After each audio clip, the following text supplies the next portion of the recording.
Buenas tardes a todos. Vamos a empezar con el nuevo bloque de fisiología cardíaca y lo primero que vamos a ver es el tema 11, que es anatomía funcional de corazón y vasos. Vamos a activar el puntero y comenzamos.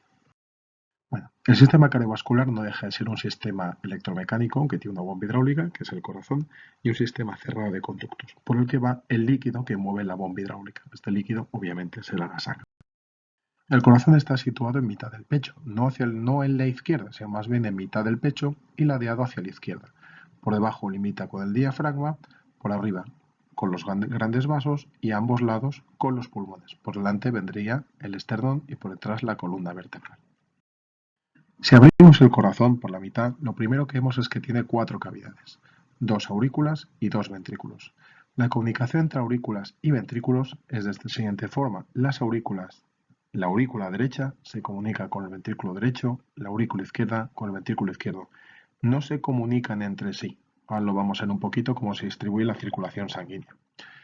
La siguiente cosa que llama la atención es que hay un sistema de válvulas que separa las aurículas de los ventrículos a cada lado. Aquí tendríamos al lado derecho la válvula tricúspide y en el lado izquierdo la válvula mitral, llamada así porque parece una mitra papal. Lo que vemos también es una gran diferencia del espesor de la capa muscular. Si os fijáis, el ventrículo izquierdo tiene una gran capa muscular frente al ventrículo derecho, que la capa muscular es más finita. ¿Esto por qué se debe? Esto se debe fundamentalmente a que el corazón derecho, aurículo y ventrículo derecho, es un sistema de baja presión, mientras que el lado izquierdo es un sistema de alta presión, que necesitará más masa muscular para mover la misma cantidad de sangre. Bueno, por otro lado está el sistema de conductos. El sistema de conductos está formado por arterias, venas, arteriolas y vénulas. No son iguales porque no sirven para lo mismo. Las venas, por ejemplo, básicamente son reservorios de volumen, o sea, tienen capacidad de abrirse y de aceptar mucha sangre. De hecho, la mayor parte de la sangre está en las venas. Otra característica fundamental y diferencial es que están valvuladas para que la sangre vaya de forma unidireccional. Otra diferencia importante con las arterias es que la capa muscular es muchísimo más delgada y no tienen lámina elástica. Las arterias, por el contrario, tienen una gruesa capa muscular. Perdón, ¿esta capa muscular para qué sirve? Bueno, pues esto lo que va a hacer es adaptar un flujo discontinuo en uno continuo. Vamos a ver, el corazón cuando late, estas arterias están situadas a la salida del corazón. El corazón late y para, luego manda un grueso de sangre, un caudal de sangre y se detiene, caudal de sangre y se detiene. Si nosotros nos cortáramos una arteria, veríamos que el flujo es pulsátil, pero no discontinuo. Quiere decir, no hay un chorro de sangre, paro, chorro de sangre, paro. Si más bien hay un chorro de sangre más intenso, un chorro de sangre más pequeño, un chorro de sangre más intenso, un chorro de sangre más pequeño. ¿Esto por qué es? Pues básicamente por la capa muscular que tienen las arterias. Cuando el corazón manda un flujo de sangre, lo que va a hacer es, aparte de enviar sangre, es distender esta capa muscular. Cuando el corazón deja de latir, la capa muscular va a recuperar su retracción elástica y también va a mandar sangre, de tal forma que vamos a hacer un chorro grande que se correspondería con la presión sistólica y un chorro pequeñito que se correspondería con la presión diastólica. Es por esto que las arterias se llaman reservorios de presión. De esta forma, cuando hay un latido, hay una salida de sangre. Esta salida de sangre va a generar una presión en la pared arterial. Esta presión, cuando el corazón cierre la válvula y no mande sangre, lo que va a pasar es que la pared arterial va a recuperar su posición original y va a producir un impulso de sangre. De esta forma tendremos la sístole, que corresponde a la contracción ventricular, y la diástole, que pese al ventrículo estar relajado, sigue habiendo flujo de sangre a menos presión, en vez de a 120 a 80, pero sigue habiendo flujo de sangre. Este es el sentido de que las arterias principales tengan una gran capa muscular. Las arteriolas es la subdivisión progresiva de las arterias. Básicamente son músculo. ¿Qué es lo que va a pasar? Una pequeña contracción va a producir un gran aumento de la resistencia periférica. Por eso se llaman vasos de resistencia. Por último son los capilares. Los capilares es el final de las arterias. Básicamente los hematíes casi pasan de uno en uno. van a tener muchas fenestraciones, muchas ventanitas, que va a permitir el paso de sustancias a su través. Por eso se llaman vasos de intercambio. Bueno, hemos visto cómo funcionan los diferentes vasos, pero vamos a ver cómo funciona la circulación. ¿Cómo circula?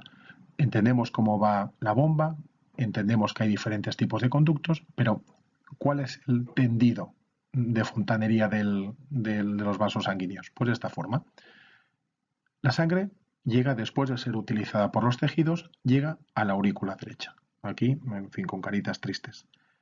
De la aurícula derecha va a pasar al ventrículo derecho y del ventrículo derecho va a pasar a los pulmones.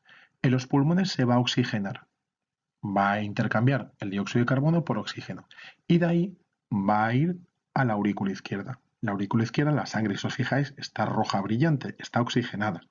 De la aurícula izquierda va a ir al ventrículo izquierdo y de ahí por la aorta va a salir al resto del organismo. Esta es una forma un poquito más esquemática, pero que queda muy clara. Por las venas cavas llega la sangre, sangre azul, sangre sin oxígeno, rica en dióxido de carbono y en productos del metabolismo celular. Llega a la aurícula derecha y de la aurícula derecha pasa al ventrículo derecho. ¿Qué va a pasar ahora? Del ventrículo derecho va a ir a los pulmones. En los pulmones se va a convertir en sangre oxigenada, roja brillante. Va a volver a la aurícula izquierda, de la aurícula izquierda tras la válvula mitral, ventrículo izquierdo, y de ahí se va a repartir al resto del organismo. Esta circulación del corazón derecho se llama circulación pulmonar y desde aquí hasta otra vez el corazón, circulación sistémica. Como os fijáis, en condiciones normales no hay comunicación entre aurículas ni entre ventrículos.